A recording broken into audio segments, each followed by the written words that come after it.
Lisa and Friends Live. Tonight, joining us is Liz Klebba of Closet Play Image. And Liz is a stylist. She also goes by the title image consultant. So let's welcome her to the show. Liz, welcome. Thank you so much for joining us. And thank you so much for your kind invitation, Lisa. It's a privilege and a pleasure to be here with you this evening. Thank you. So I've seen you talk, and I have an idea of what you do. But for the people watching, please explain what it is that you do and how you help people. Okay, so I usually kind of the shorthand way of explaining what I do is I'm kind of like a personal trainer for your personal style. So there's actually a difference between a stylist and an image consultant. So I'm an internationally certified image consultant. And as an image consultant, when I'm helping somebody with their style and their wardrobe, it's about pulling together who they are, how they want to show up in the world, and a variety of factors, you know, their personality, their lifestyle, their budget, all of that, and then helping them create a look that works for them personally. Mm-hmm. Now, a stylist is often hired, for example, to create a look for you for a wedding or to create a look for a photo shoot. And then that's very different in the sense that because you're not necessarily the center of attention then. So for an image consultant, our purpose is always to draw the attention to you, to make you the center of attention, not your clothes. Your clothes shouldn't be the drama, like you should be the center of attention. But in a shoot, for example, if we're doing a wedding shoot or an advertising shoot, the point of that is to create a feeling. And then my purpose for dressing that is completely different. There's a different take to it.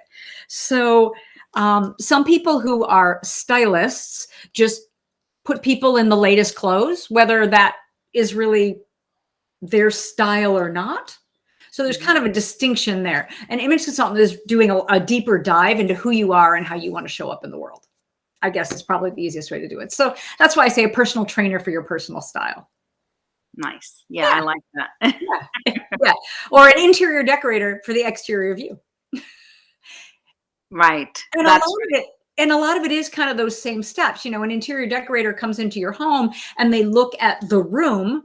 I'm looking at your coloring and your body shape and everything else. And they're going, okay, so tell us what this room needs to do. How does this room need to function for you? Who lives here? How do you want to live in this space? So it's really very much like that as well. Mm-hmm. Yeah. So the outside reflects the inside. Indeed. Because that really, and it's funny, people don't think about it. What you're doing when you express your inside on the outside is you're creating transparency. Yes, it helps people get to know you, which is fabulous. And a lot of people are like, oh, I don't want people to know me. So I'd rather hide, I'd rather do the Apple. What was his name? I'm drawing a blank now. Oh, the man who created Apple? Yes. Yeah. Thank you. Gosh. I've got Jeff Bezos on the brain because I had a quote from him the other day, but it's not Jeff Bezos, obviously. Right. Right. But if all you do is wear black turtlenecks or gray turtlenecks and jeans, yes, you're hiding from the world, but you're also creating a disconnect with people who meet you. Right. And in business, that can actually be quite dangerous. People don't think of that. But when we build connection with people and we let them see us, then that builds trust. Trust builds relationships, and relationships drive business.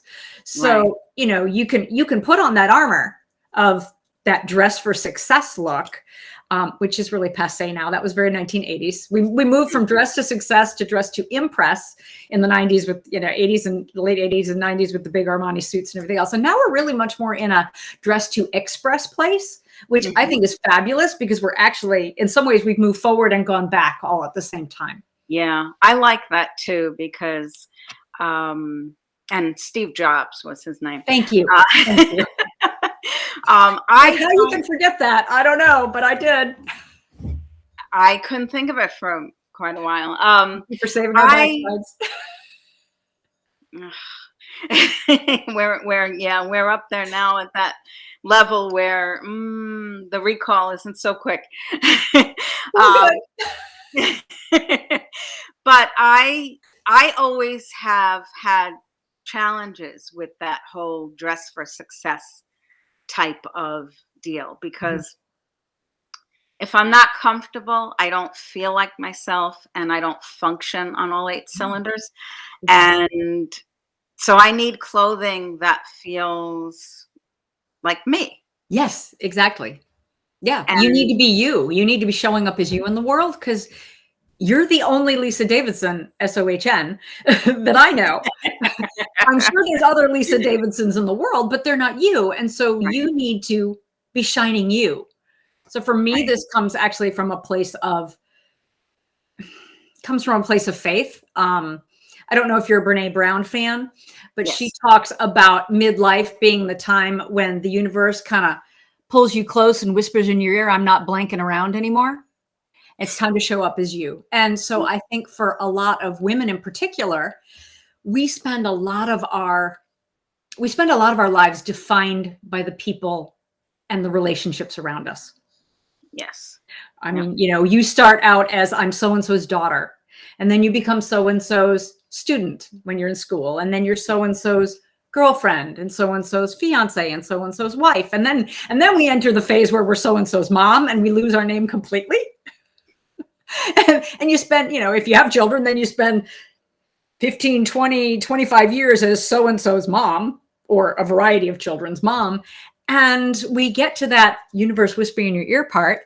And all of a sudden, you get to decide, who am I now? And how do I want to show up in the world? And so for me, those are the women I love working with because we're not messing around anymore.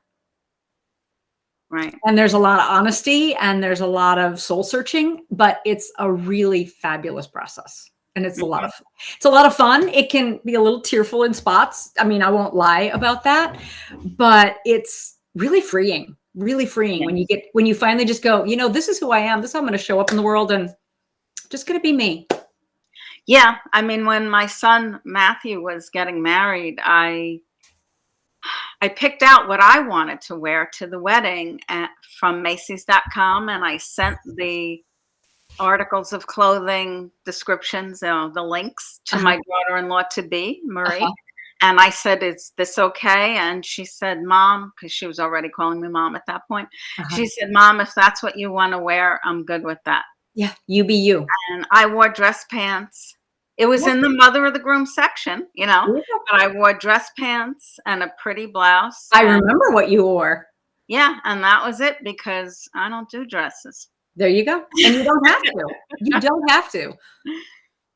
So So now, what kinds of myths are there surrounding clothing and style and all there of are so many. Like how many hours you got, Lisa? that? Okay, so let me give you the three top ones that Okay. I run into all the time. One is that you need money to have good style, and you don't. It's not about money. Right. Um, Style is a combination of three things. It's a combination of self-knowledge, which is kind of where I talked about. Sometimes it gets a little touchy and a little, it's about skills, learning skills, and it's about practicing those skills. And none of those things require big bucks. Hmm. We have gotten, particularly in our modern consumer society, um, really caught up in this, what's the word I want to use? I don't want to say consumerist loop, but we have gotten into a place where we look at what the celebrities have and we seem to think that, well, they have it, so I should have it. And like, there's this disconnect between our world and their world. And I'm all about, aspiring to good things, but I'm also about living the life and living and appreciating and loving the life that you have. Hmm. Like I was talking to somebody, it was 2 years ago, and her husband was buying their 8-year-old daughter a pair of Gucci slides for Christmas Wow. here in Augusta, Georgia. This Mhm. wasn't somebody living in LA or New York Right. or Miami. I mean, or Atlanta even. I was looking at this going, she's like, his money, he wants to do it. I'm like, this is what you want to be teaching your daughter? But anyway, so anyway, but no, I guess myth number one is you don't need money to have style.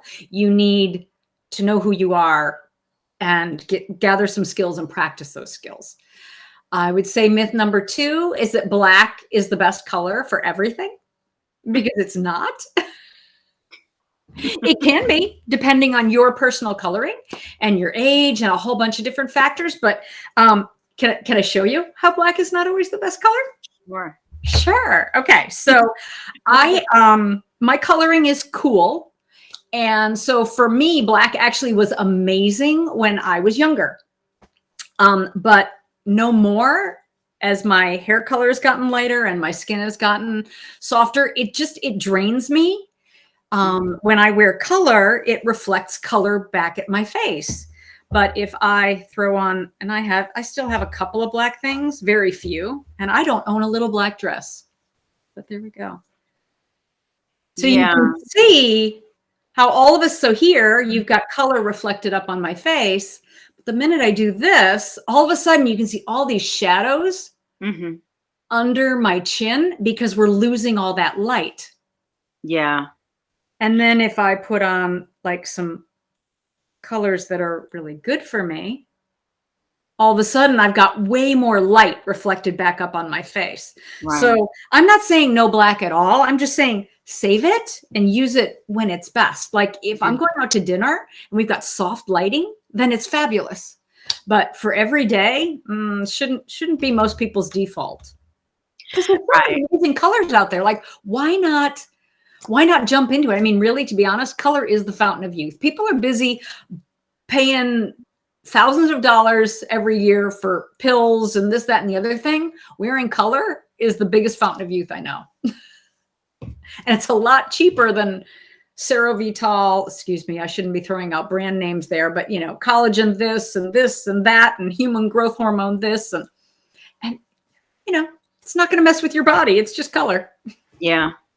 I noticed for myself, I mean, black is slimming, which is a plus, but then... Oh, don't even get me going on that. Well, I put something black on and I actually did look thinner. Uh-huh. But I have like a sallow complexion. Mm-hmm. Yeah, and you're warm complexioned, aren't you, Lisa? You tell me. I don't know. Well, you know, and that's something next time we actually see each other in person, we can work on that. But okay. Yeah, because when I put black on, all of a sudden I look like very green. Okay, yeah. Sounds like you're warm complexioned. Yeah. But you know, about that black making you look thinner thing, I would actually argue that on 2 points. And I wish I had my boxes with me. I actually have 2 boxes, one that's painted black and one that's painted white. My black one is out in the garage because it needs repainting. But black may create a slightly more narrow visual silhouette, but it also creates visual weight. If I held a black ball and a white ball in my hands, I wish I had them, and I asked you which one was heavier, you would say the black one. It's human nature. We think it's heavier. So it may create a narrower effect, but it creates a weighted, a dragging down effect as well. So it's like, yes, I lose a centimeter in width, but I look heavier to everybody because, so if it's a photo shoot, that might work really well. But if you're actually in person with people, it creates this visual weight that isn't necessarily very flattering. But interesting. Yeah. I mean, it looked nice, but, you know, but then the way my face shows up. The coloring. Yeah. It was just not right for your coloring. Okay. So let's see. So we talked about black. We talked about needing money. And then I would say that the third myth is that more is better.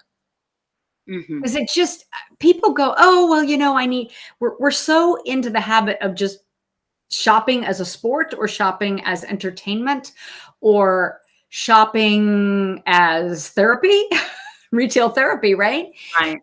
And we have these gigantic closets nowadays. I don't personally. I live in a West Augusta ranch with a 2-foot by 4-foot closet. But a lot of people have these gigantic walk-in closets and they think, oh, I've got a big closet. I can fill it now. And that's not necessarily probably the best way to use your wardrobe dollars and your wardrobe budget. I mean, I think about, so this is a great question for you, Lisa. Do you think personally that, like, when you look back at photos from the 50s, 40s and 50s and early 60s, 40s, 50s and 60s, do you think women are better dressed now or were better dressed then?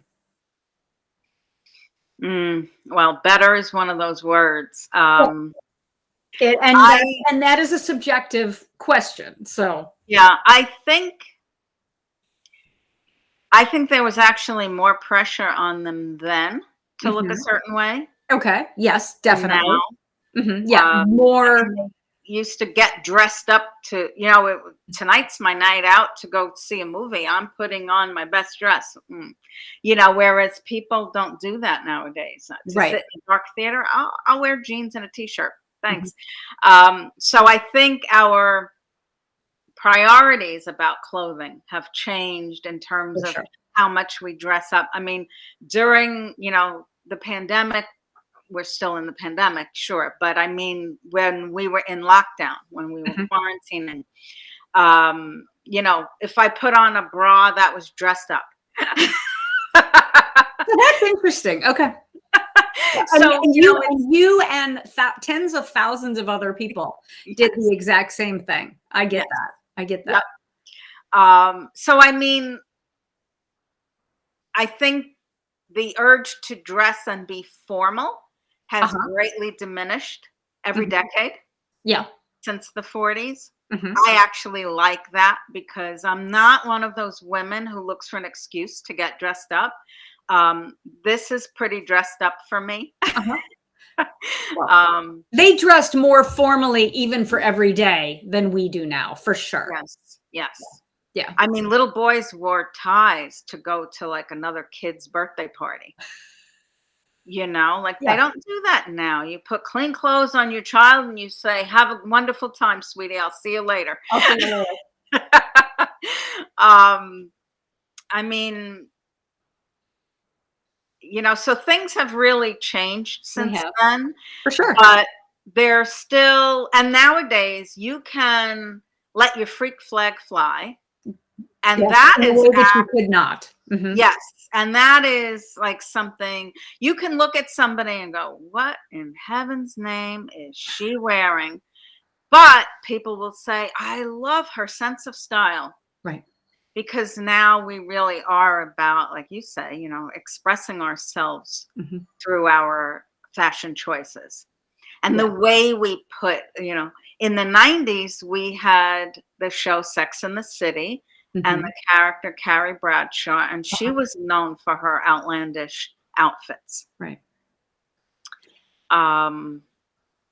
So I mean, things have changed along those lines. What have you observed? Well, so I think it's really interesting because, yes, women dressed more formally, we would call it more formally, for everyday life back in the 1940s and 50s. But to be honest, when you look back and you read literature of the time and you look into, women actually dressed much more individually then than they did from the 60s and 70s on. When we became obsessed with youth, when the youth quake happened and we became obsessed with youth and trying to always look younger, we actually started dressing less diversely as in general in the US. And I'm saying in the US, I'm not speaking for Europe. I'm not speaking for Australia or a lot of other countries, but in the US, when we became obsessed with youth, then women started dressing more and more similarly. It was very clear, when in the 40s and 50s, when young women took home ec, they were encouraged to learn to build and design a wardrobe. And that was really custom for them. It was what works for their body shape, what works for their coloring, what's going to work for their lifestyle and their budget. It was a lot of what I, as an image consultant, do now. They were learning in home ec in the 1940s and 50s, which we lost that sense of individualism whenever it became grasping for youth.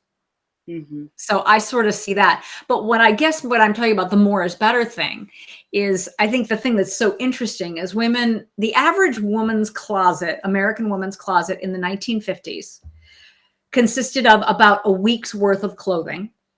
So about 1 week's worth of clothing, something to wear for dressing up in the evening if they were going out to dinner or, you know, going to a cocktail party. Hey, this was cocktail time. So if they were going out to a cocktail party or an evening event or a concert, and then, you know, some seasonal items, winter coats, you know, maybe a pair of shorts, you know, 2 pairs of shorts in the summer, a bathing suit. So they had a much smaller wardrobe than we do today. But to be honest, they dressed better with that smaller wardrobe than most of us do now today. I mean, how many women do you think could dress out of your closet? I don't know. Yeah, so I've asked a couple of people that, you know, it's like I look in a closet, I'm like, how many women could dress out of this closet? You know, if you put those, if you kind of put that a week and a half's worth of clothing. Now, granted, you're not wearing dresses. You know, they may have had 7 dresses hanging in their closet. You're not wearing that. But if you put top and a bottom, top and a bottom, top and a bottom kind of a thing, you know, it's interesting to see how much more we have, but we don't do anything with it. Yeah. Yeah. And I watch, you know, sometimes people who say that they're moving into tiny homes. Yeah. And so they're downsizing their wardrobe because, you know, my closet in the tiny house will be like this big. It's more like a cubby than a closet. I don't know how I'll fit in, you know, and yet they manage. When push comes to shove, they are able to get a week's worth of clothing in there, and that's really all they need. And that's what I endeavor to have. So I've been losing weight. I'm using the program Noom. How are you liking that? I love it. Oh, good. You having success with that? I know a lot of people have. Yeah, I mean, I'm down about 12 pounds now. Congratulations. Thank you. So, and it's very easy because I still get to have snacks. So there's nothing I have to say, oh, no, can't have that. I can't have that. That's not allowed. That's hard. So I'm, you know, I'm having a good time with that.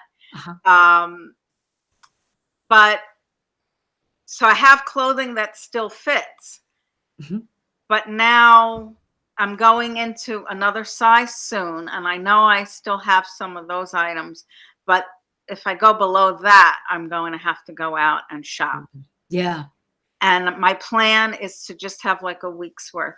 Yeah. There you go. That's really all I need. Yeah. I don't have to be, you know, crazy. Yeah. Yeah. I get that. And I'm about that. And so people are like, oh, she's going to make me buy stuff. I'm like, oh, no, we're going to start with what you already own. We're going to make that work better for you. And then let's make some strategic purchases. Like, let's get rid of the fluff, the stuff that's not working for you, the stuff that's not serving you.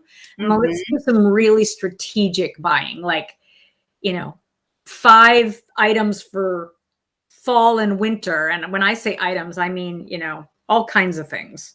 You know? So let's buy just these things here. So anyway, yeah, it's really about being smart and being strategic. Yes, definitely. Yeah. And that's the whole key is just, it's like everything that we do, you know, there should be some strategy to it. Intentional. Yeah. It's about intentional living. And so it's funny you brought up the whole tiny homes thing, because that's really all about intentional living. And so for me, that's where I'm in that place now. It's like, yeah, no, I don't want to waste time on things that don't work for me. I certainly don't want to spend the money on it, on things that don't work for me. It's like, I want to know what does work for me. And, you know, keep doing more of that and less of the stuff that doesn't. Exactly. Exactly. So I've just pushed out some of Liz's links, ladies and gentlemen. If you would like to get in touch with her, you can find her at these different links. I believe this is Pinterest now that's coming. Okay. It takes a few seconds from the time that it's up in the stream versus actually showing up. So if you are watching us on YouTube, you can find the links that I send out in the top chat replay. If you're watching on Facebook, however, they show up in the comments below the video. Facebook makes it so easy. YouTube makes it a little bit more challenging, in my opinion. You kind of have to have that information to know where. Otherwise, you look in the comments and you say, Yes. "I don't see any links." Or yeah, you have to go back and put them in the description, I suppose, then. No, they After the come up fact. in the top chat replay. Okay. That's why I mentioned it, because it's not in the comments where you would think that they would be, but Ah. no. Can you go back and edit the description? Oh, we're doing tech talk. Sorry. Shouldn't do that. No problem. It's a conversation. It's just us talking. Exactly. Exactly. It's Lisa with her friend, and we're There we live. go. Thank you. It's great to have some time to catch up with you. I've missed you this past 2 years Yes. with this adventure. Yes. It's been so crazy. But even though we're not like physically in the same, Yeah. space, we're still face to face, and that's Yeah. that's such a treat. And It is. I get to share, my conversation with my friend Liz with an audience. So, that's such a wonderful It's fun. opportunity. It's For fun. those of you who are watching, thank you. Yeah. Thank you. Yeah, because your time is a gift, and any of it you spend with us is a gift to us. Absolutely. Yes, for everybody. So, is there anything else that you would like to share about style or Hmm. image? I guess it would be to be brave and not beige. That sounds like a hashtag, doesn't it? Be brave, not beige. I would say that if you feel like you want to improve your style, like you need to work on that self-knowledge, you need to work on those skills, the practice, like there's tons of information out there. I have information on my website. You're welcome to go check it out there. But if you're looking for something more personal, I'd love to talk to you. I have clients in New Zealand. I have clients in Canada. I work virtually and in real life with people. And I actually have a style subscription group that I launched last year during the pandemic, because we're all learning new ways of doing things, and we're really enjoying that. And that's what we do in the style subscription group. It's a monthly subscription. You sign up for a year, and we do that whole first few months is self-knowledge. And then we work on the skills and we work on the practice. So it's really kind of guided step by step with an image consultant. You're getting, professional advice and personal time, Mhm. at a fraction of the cost that it would cost you to have a private session. So, and it's fun, and it's really, I find it's a great way to learn, because we learn so much better with other people, because sometimes we can't see something on ourselves, but we can see it on somebody else. And then all of a sudden, then we can make that connection and we can see it on ourselves. It's like, oh yeah, I can see why this works better than that on her. Connect the dots. The same law applies to me. The same law. Oh, okay. Yeah. Now I can see it in a way that I couldn't before. Right. So yeah. Nice. So, yeah. I suppose that, but yeah, just it's practice, but don't be afraid to shine. Don't be afraid to look different. Mhm. And like you said, don't be afraid to let your freak flag fly. I think the thing that makes me so sad is seeing so many beautiful people hiding their light under a bushel. Mhm. And it's like, please don't do that. You're a lovely individual. You're a lovely human being. Please stop hiding. Yeah, it's another way that we should on ourselves. Yes. Yeah, because I should look like all of that, and I think a lot of people don't acknowledge the power of clothing. I mean, you were just talking about how during the pandemic, putting on a bra was a good day. But people forget that getting dressed and putting on your bra, putting on your shoes, whatever it is that gets you ready for your day, is actually a really powerful psychological tool. So like throughout the pandemic, I got dressed every day, even though I didn't have anywhere to go or anything to do. I mean, for the first, however many weeks, because as I was retooling my business, I'm like, okay, I need this, because I need to know that I am ready for whatever comes my way today. Mm-hmm. It's like, okay, I have to be ready. And what does being ready mean for me? Being ready means able to walk out the door and take care of business. Even if I can't literally walk out the door because we've got COVID and like everybody's staying home, it means being up and dressed and ready.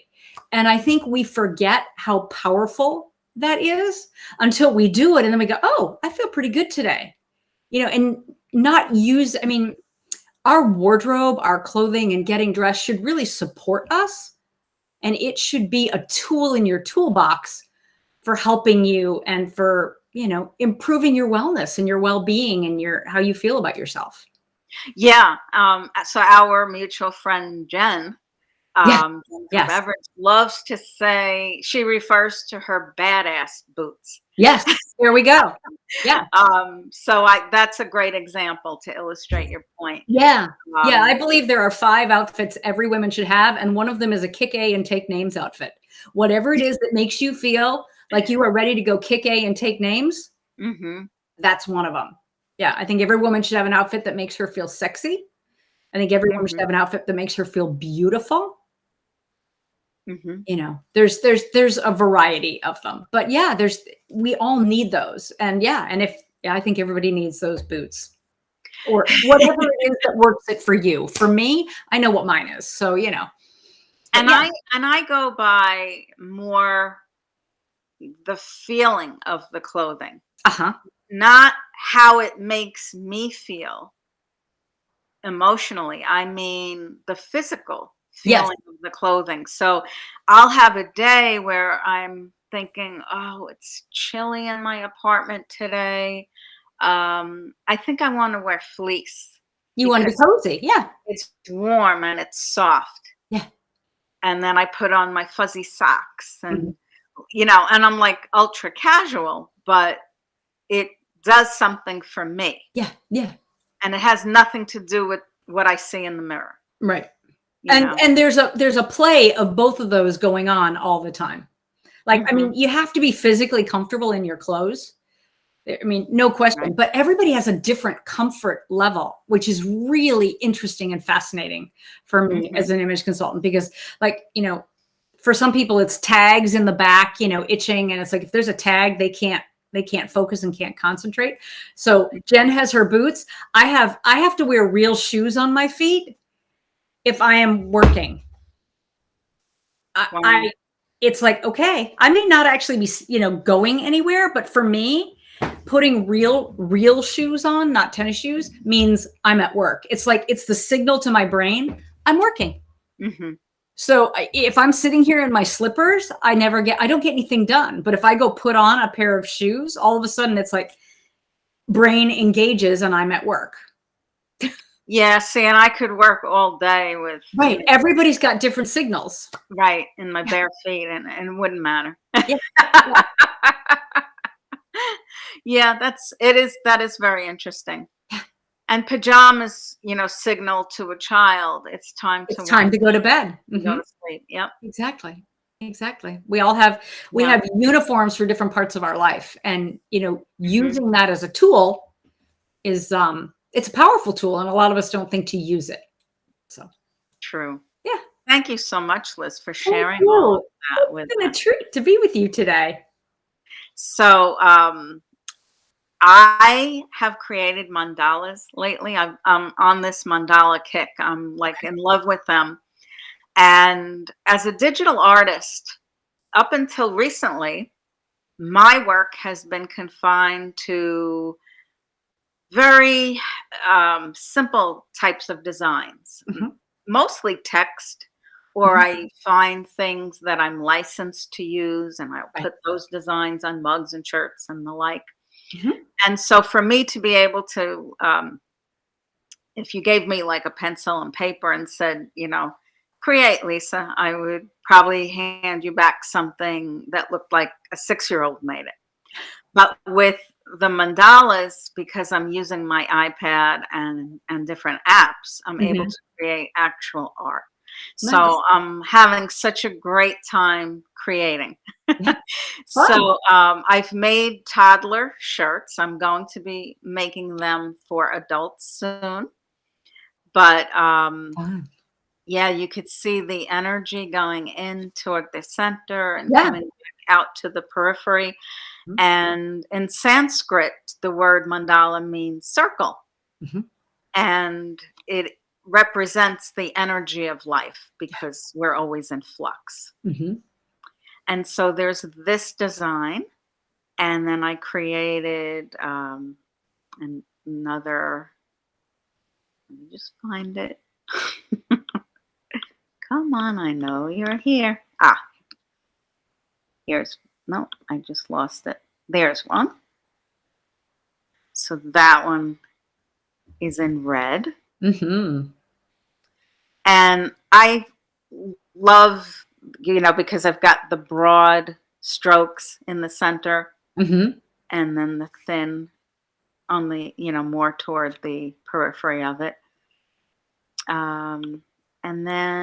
And all of these links are being pushed out. So if anyone is interested, the links are there to the products.